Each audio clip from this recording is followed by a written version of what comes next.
Comment tu es venu à la conclusion que l'islam est la vérité?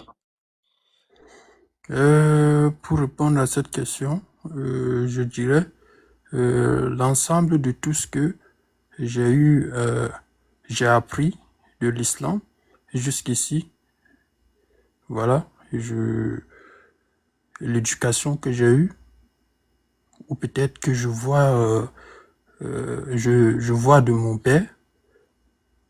Je, je tiens à tout cet ensemble-là pour dire que l'islam est vrai. Quand je parle du comportement, je dois être un peu plus précis pour dire si on essaie de vivre sans causer de tort à l'autre, faire du bien, je pense que on peut pas être dans un truc qui est faux et puis on fait du bien et tout. Donc c'est cet ensemble-là que je me Ok. dis, ça, l'islam est vrai. Est-ce que tu peux me donner une raison logique, concrète, pour laquelle je devrais devenir un musulman? Euh, une raison pour laquelle tu devrais devenir un musulman.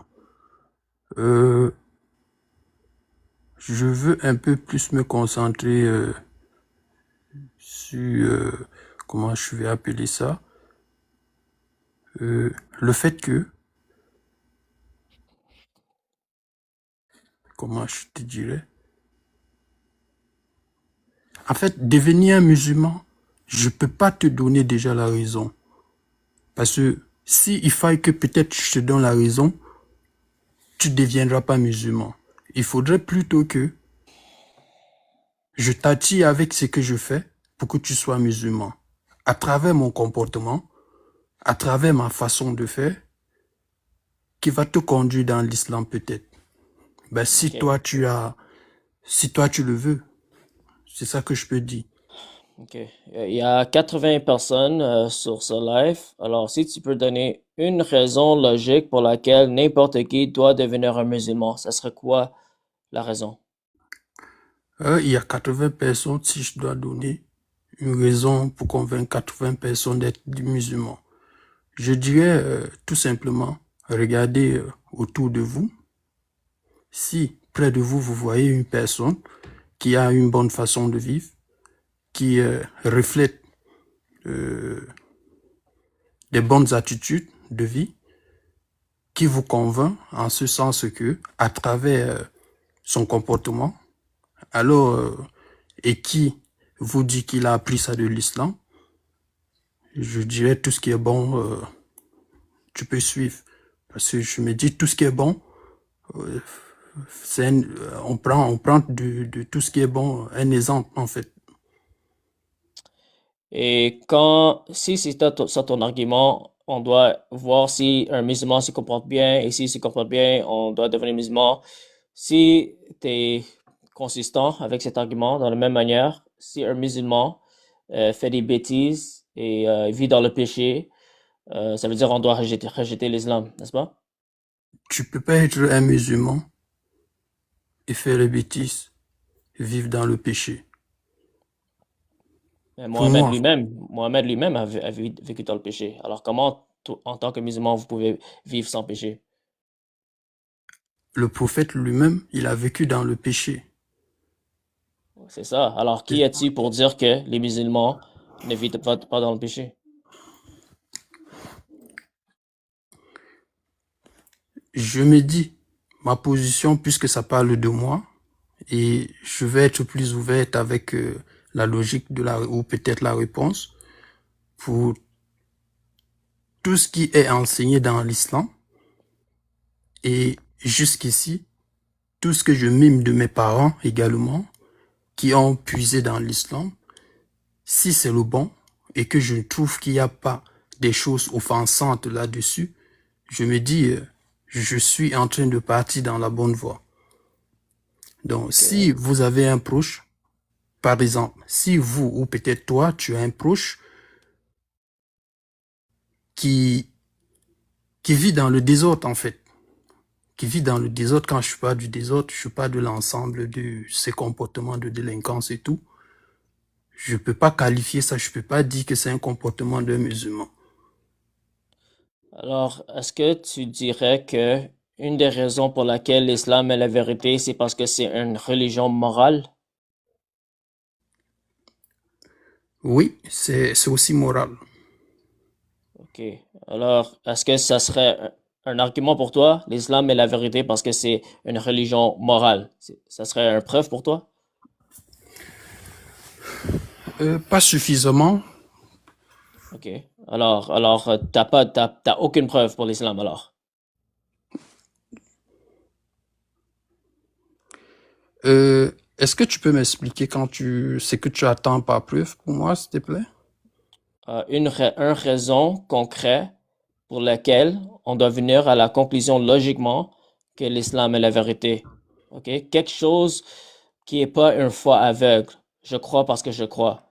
Comme quelque chose qui peut convaincre un observateur objectif, disons un athée ou n'importe qui, que l'islam est la vérité. Alors, c'est un argument qui peut convaincre que c'est la vérité.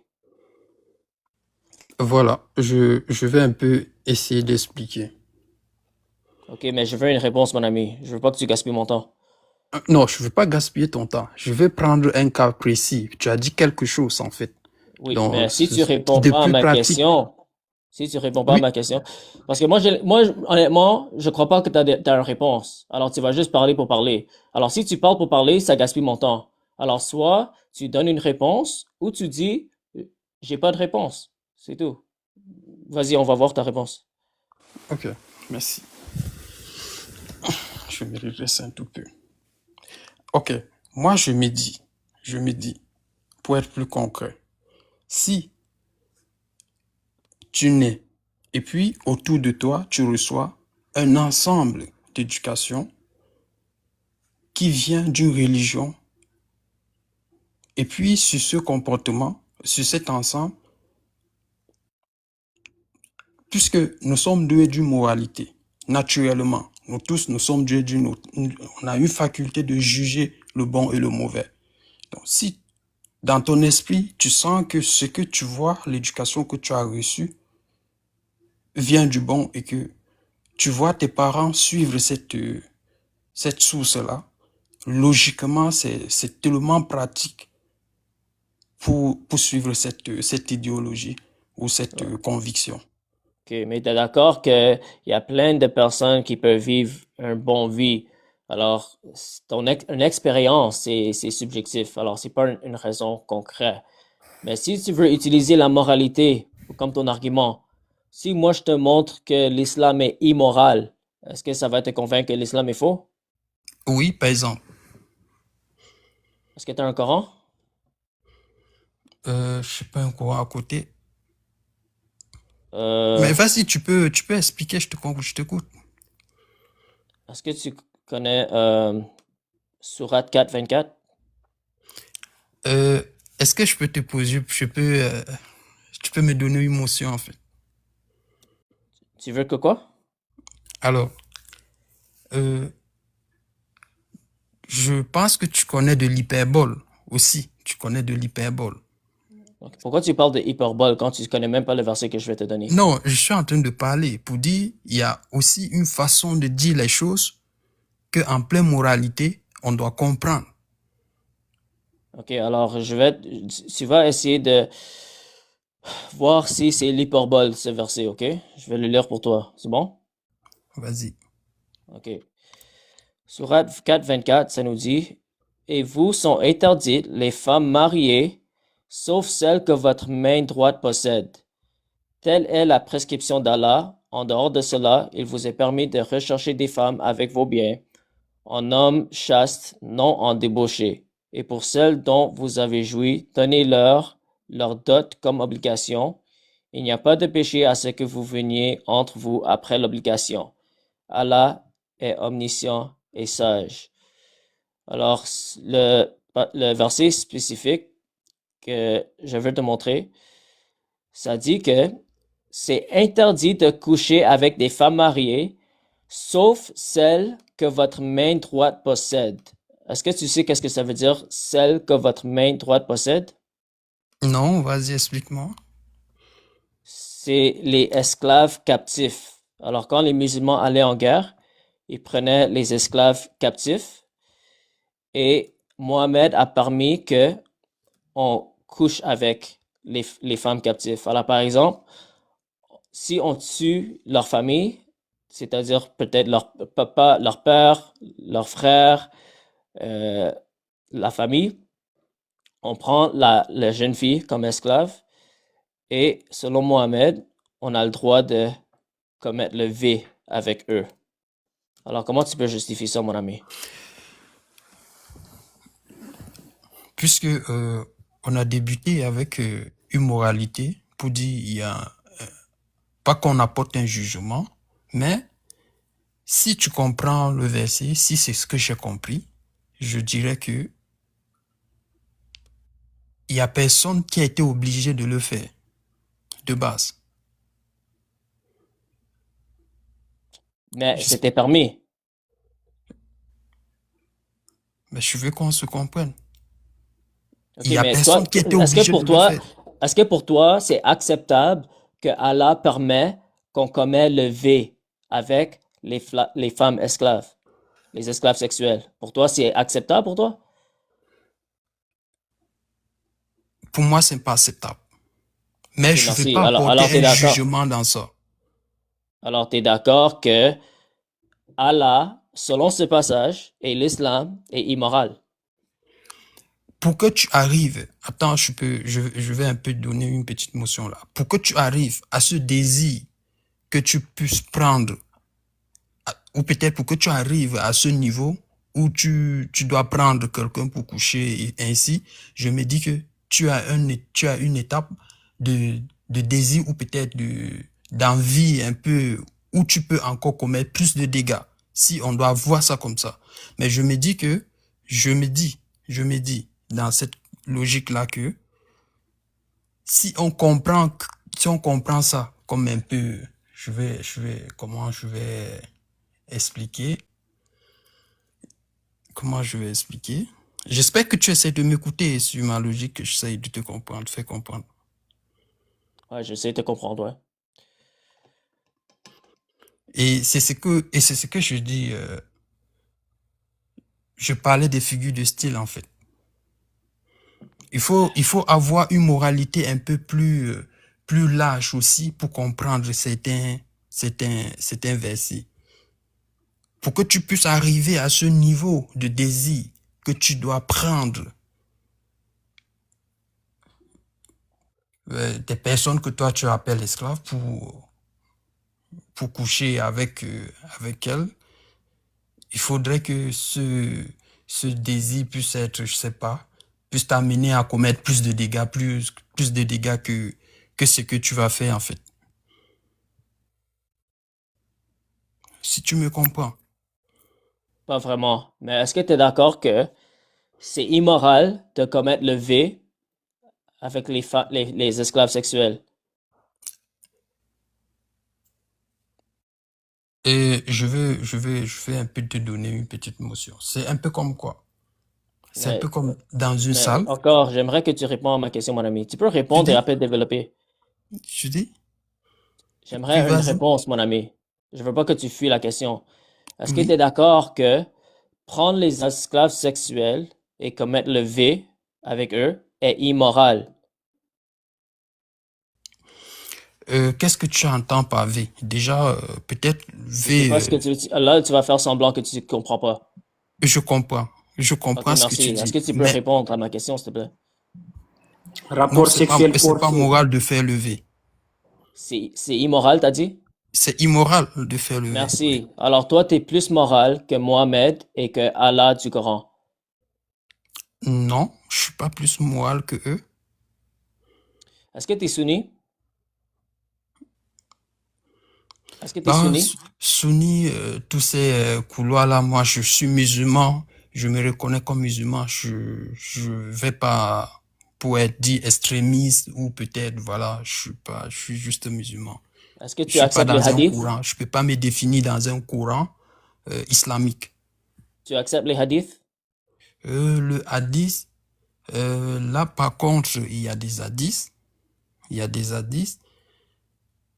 que Dieu est d'une moralité, comme je disais, ouverte, je peux dire que je mets à l'écart, mais il y a des choses qu'on peut retenir et qu'on peut en prendre profit, on peut tirer profit. OK. Est-ce que pour toi, c'est acceptable de coucher avec des petites filles avant qu'il atteigne la puberté? Pour moi, c'est pas acceptable. OK. Est-ce que tu dirais que c'est immoral de coucher avec les filles avant qu'ils atteignent la puberté?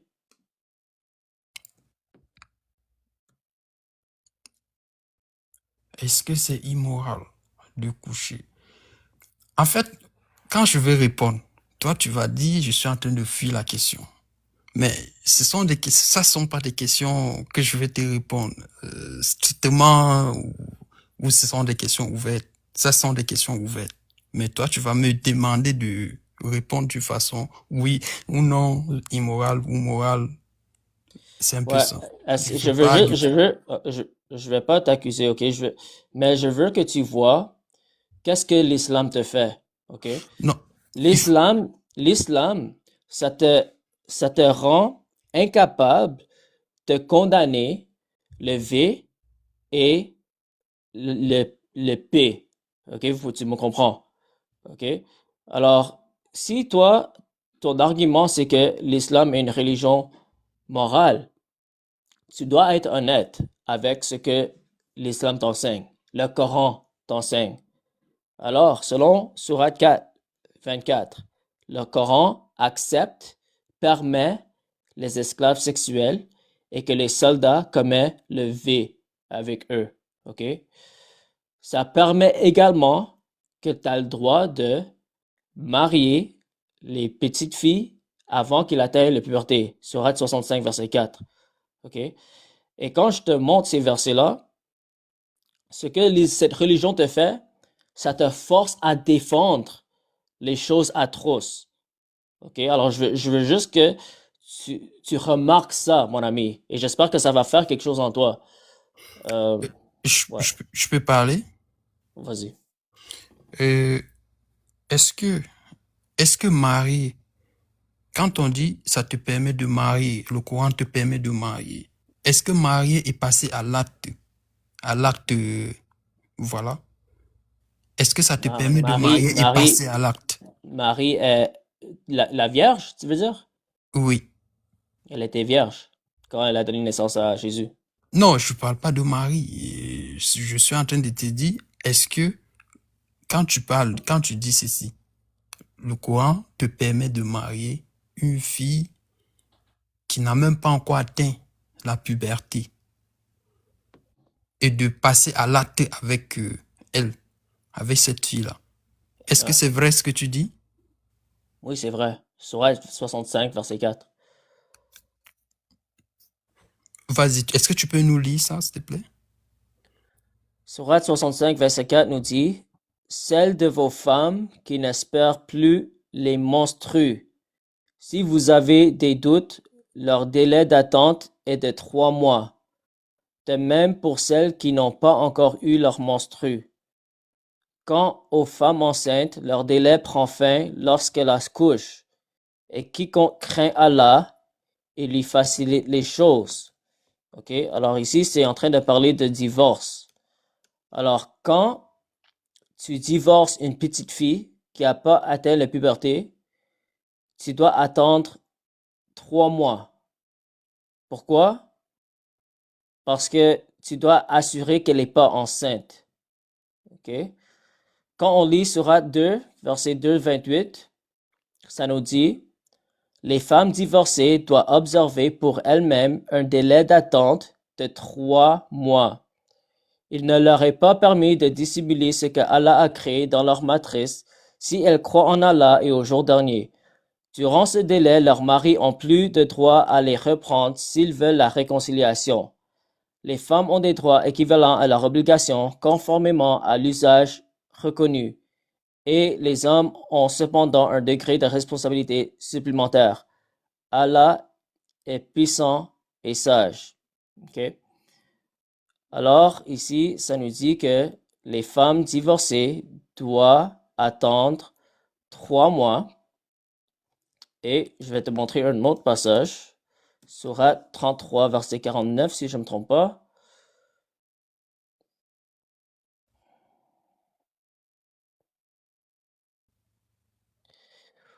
Ô vous qui croyez, lorsque vous épousez des femmes croyantes, puis que vous les divorcez avant de les avoir touchées, vous n'avez aucun délai d'attente à leur imposer. Donnez-leur toutefois un don convenable et libérez-les d'une belle manière.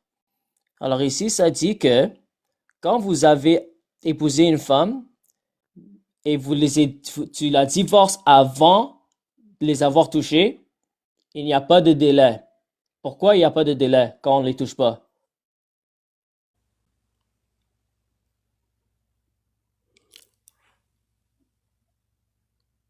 Tu peux me reposer ta question? Est-ce que tu as écouté le verset que je viens de lire? Oui, j'écoutais le verset que tu venais de lire, mais j'avais Ok. plutôt une question à te poser. C'est pour ça que, du coup, quand tu as posé ta question, je me réservais à te poser une question. Si tu me permets aussi, parce que il faut pas que Mais, tu me jettes. mais est-ce que tu as écouté ma question à moi?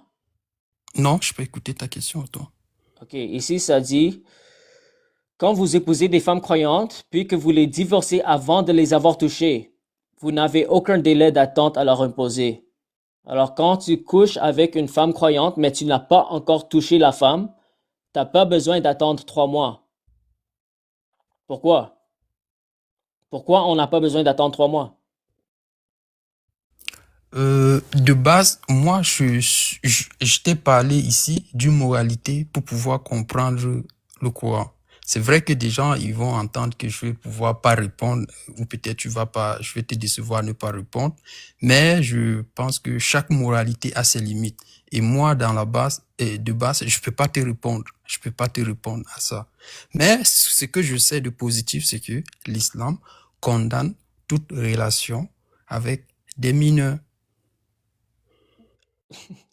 Euh, Est-ce que tu es au courant que Mohamed a marié Aïcha quand elle avait 6 ans et a couché avec elle quand elle avait 9 ans? Hmm, je veux pas dire que je suis pas au courant pour ne pas être malhonnête ou voilà, pour ce que tu es en train de dire. Mais je pense que, comme je t'ai dit, il faut une moralité pour comprendre le Coran. Mais Il faut, pourquoi tu viens de dire que l'islam condamne le mariage aux mineurs? Pourquoi tu as dit ça? tu n'as jamais vu tu n'as pas de verset, tu n'as pas encore vu où l'islam condamne cela? Ou tu as plutôt vu, Montre-moi un verset non, qui condamne. attends, je t'explique. Je t'ai dit. Tu n'es pas encore tombé sur un verset où l'islam condamne ça, ou tu as juste pris l'autre verset, quoi. Montre-moi un verset qui condamne ça alors. Donc, du coup, pour toi, l'islam ne condamne pas. Comment ça va condamner ça si Mohamed a fait? C'est ça, je dis, pour toi, l'islam ne condamne pas ça. Absolument pas, mon ami. Donc, tu n'as pas trouvé ça. Alors toi, tu vas Il juste faut- reposer la question encore et encore? Non, non, non, non. Il faut aussi être honnête, hein, mon ami. Bref, je pose la question. Il faut aussi être honnête. Je te mens pas. Mais je peux poser une question, en fait. Euh, je suis en bas, je t'écoute. Tu dis, tu crois en Dieu et en Jésus et tout. J'aimerais savoir pourquoi Jésus, pourquoi Dieu, pourquoi être chrétien, comme tu peux appeler, pourquoi Jésus? Le christianisme est la seule religion qui a des preuves. Le quoi? Le christianisme. Et la seule religion qui a des preuves. C'est pour ça que moi, je te pose la question, comment Bah, tu sais que l'islam est la vérité? à quel moment le christianisme a existé? Je veux que tu me dises un peu. Ça a commencé il y a 2000 ans. Est-ce que Jésus, il était chrétien? Il était juif. Et pourquoi toi, tu es chrétien? Parce que le christianisme est la seule religion qui a des preuves.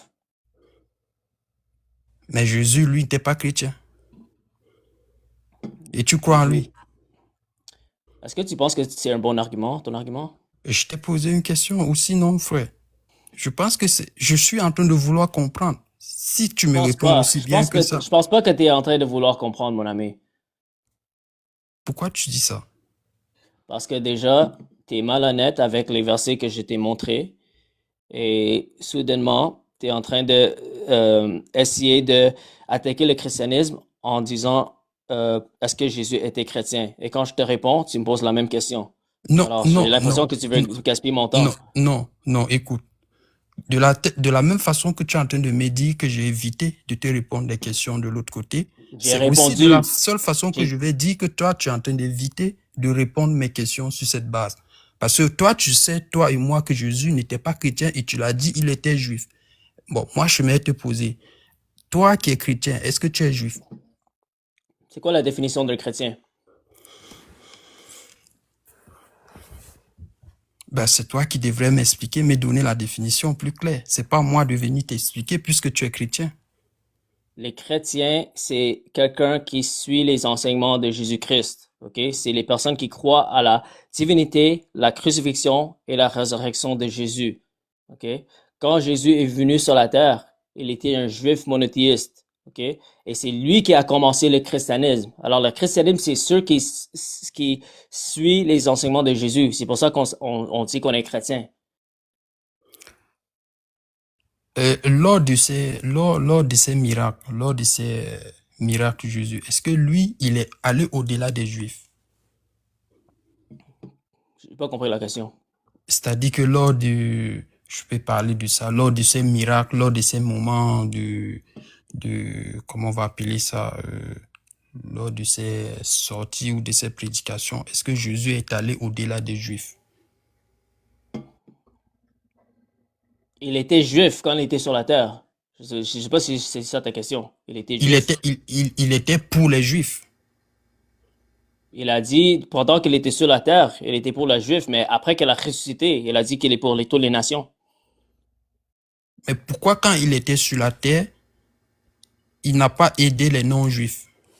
Il a aidé les non-juifs. Il les a guéris plusieurs fois. Mais pourquoi lui, il a dit, le même Jésus, il a dit il est là pour les brebis perdues de la maison d'Israël uniquement. Parce qu'il est né en Israël et son ministère était en Israël. Mais Donc, après il ne pouvait pas aller au-delà. son ministère était en Israël. Il fallait qu'il accomplisse les prophéties et il fallait qu'il meure à la croix pour que le salut soit disponible pour les juifs et les gentils, pour tout le monde. Ça veut dire que pendant qu'il était là, il ne pouvait pas aller au-delà de la maison d'Israël. Sa mission était de faire son ministère en Israël. C'est-à-dire, pendant qu'il était là, je veux qu'on se comprenne, pendant qu'il était Mais là. tu répètes la question 3 fois, mon ami, je t'ai déjà répondu. Non, mais quand tu réponds, tu n'es pas précis sur ce que je m'attends aussi. Il faut que je comprenne, qu'on soit Alors, clair. il faut absolument que je te réponde par rapport à ta préférence, mon ami. Non, J'ai pas déjà par rapport à ma répondu. préférence, mais par rapport à la question directement pour que on se comprenne. J'étais très clair, mon ami. J'ai Ça veut dit dire, Jésus. non, ça veut dire, si je comprends bien, Repose ta toi, question encore. Je vais te pose répondre ma encore. question. Vas-y. Je pose ma question. Est-ce que la mission de Jésus, quand il était là, était au-delà de la maison d'Israël? Sa mission était en Israël. Est-ce que je t'ai Uniquement. répondu? Ok. Est-ce que je t'ai Puisque répondu? c'était en Israël, et tu as dit, quand il est décédé, quand il est parti, il est revenu, sa mission est repentie. C'est ça que tu essaies d'expliquer? Sa mission était maintenant pour toutes les nations. Donc, quand il était là, il a laissé les gens galérer, la souffrance. Il a dit, je ne peux pas t'aider, toi, mon ami, je peux pas, reste aveugle, meurs aveugle. Est-ce que tu as déjà lu la Bible? Est-ce que tu as déjà lu la Bible? Mais ce que je dis, c'est faux? Oui, c'est faux, mon ami. Est-ce que tu as déjà lu? Apparemment, tu n'as pas lu la Bible. Ok, regarde. Regarde.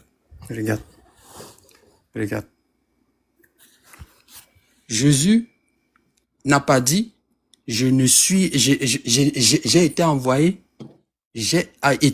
aux brebis perdues de la maison d'Israël. Il n'a pas dit ça? Oui, mais il a aussi guéri les non-juifs. Il a aussi rendu ministère aux non-juifs. Mais qu'est-ce qu'il a dit? Oh my gosh, là, tu gaspilles mon temps. Est-ce que tu as un Il n'a pas argument? lu la Bible. Il n'a pas lu la Bible. Il veut juste critiquer. Il n'a pas lu la Regarde, Bible. regarde, écoutez, les gars.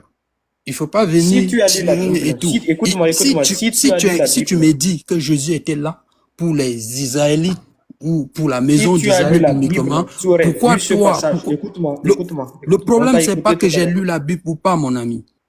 Je vais monter la prochaine personne. Ouais. Vous n'êtes